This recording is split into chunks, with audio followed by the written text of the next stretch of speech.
Assalamualaikum warahmatullahi wabarakatuh. Salam jumpa dengan channel YouTube kami, Panen Tambak di Pasena. Kawan-kawan petambak, pada kesempatan pagi hari ini kita akan mengulas bagaimana caranya kita mengkultur probiotik dengan sekali kita membeli, tapi bisa untuk seumur hidup. Jadi kita tidak perlu setiap saat itu membeli probiotik. Cukup kita mengembangkan probiotik yang sudah ada, yang kita kultur, kemudian kita gunakan untuk bibit di kultur-kultur berikutnya.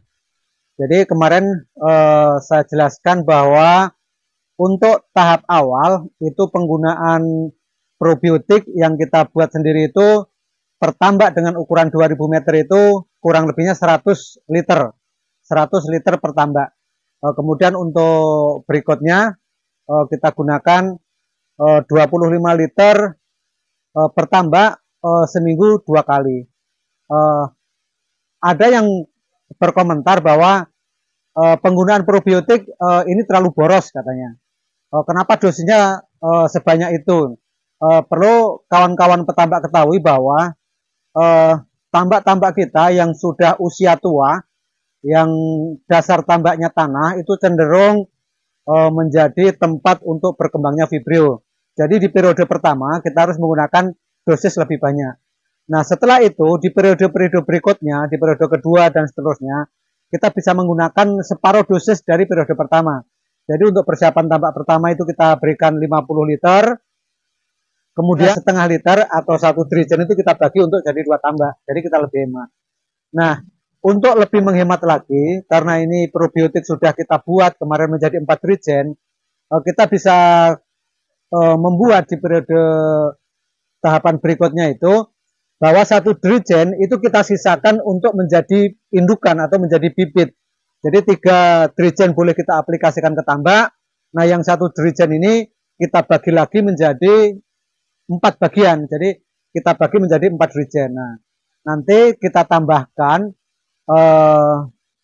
di masing-masing drijen tadi untuk mencukupi ke 25 liter itu kita membuat lagi adonan dengan molase.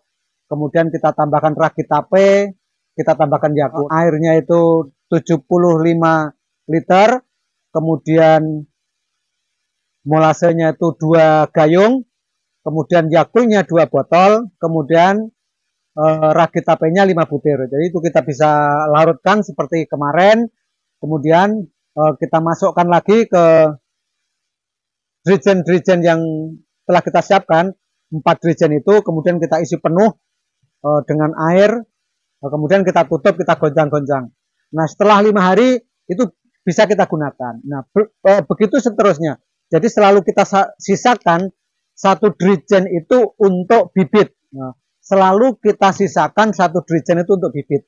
Jadi kita bisa punya bibit itu seumur hidup. Jadi selama kita budidaya kita masih bisa simpan, atau bisa juga kita simpan di botol-botol seperti ini. Kalau misalnya kita sudah selesai panen, masih ada sisa, bisa kita isikan ke botol-botol seperti ini, kita tutup rapat, kemudian kita simpan. Nah nanti saat kita mau budidaya kembali, ini bisa kita jadikan lagi untuk bibit. Seperti itu seterusnya. Jadi prinsipnya, kalau kita mengkultur probiotik itu, sekali kita beli bibit, itu bisa kita gunakan untuk seumur hidup. Gitu. Jadi luar biasa, sangat menghemat. Jadi kalau ada kawan-kawan yang berkomentar terlalu boros atau terlalu banyak menggunakannya, itu penjelasan saya mudah-mudahan bisa diterima oleh kawan-kawan. Jadi borosnya itu hanya untuk di periode pertama. Di periode kedua dan seterusnya kita lebih berhemat. Apalagi kita tidak perlu lagi membeli bibit seperti ini. Hanya cukup sekali kita beli bibit, kemudian kita kembang biakkan. Itu mudah-mudahan bermanfaat untuk kawan-kawan. Semangat berbudidaya, mudah-mudahan hasilnya memuaskan. Tetap semangat. Dan untuk kawan-kawan yang baru bergabung, jangan lupa untuk like dan subscribe agar channel ini selalu berkembang dan bermanfaat untuk seluruh petambak. Salam satu Anco. Kawan-kawan petambak, ini adalah probiotik yang saya buat setiap kali saya budidaya. Jadi kalau saya lagi berbudidaya, itu saya tidak menyisakan satu wadah pun yang kosong.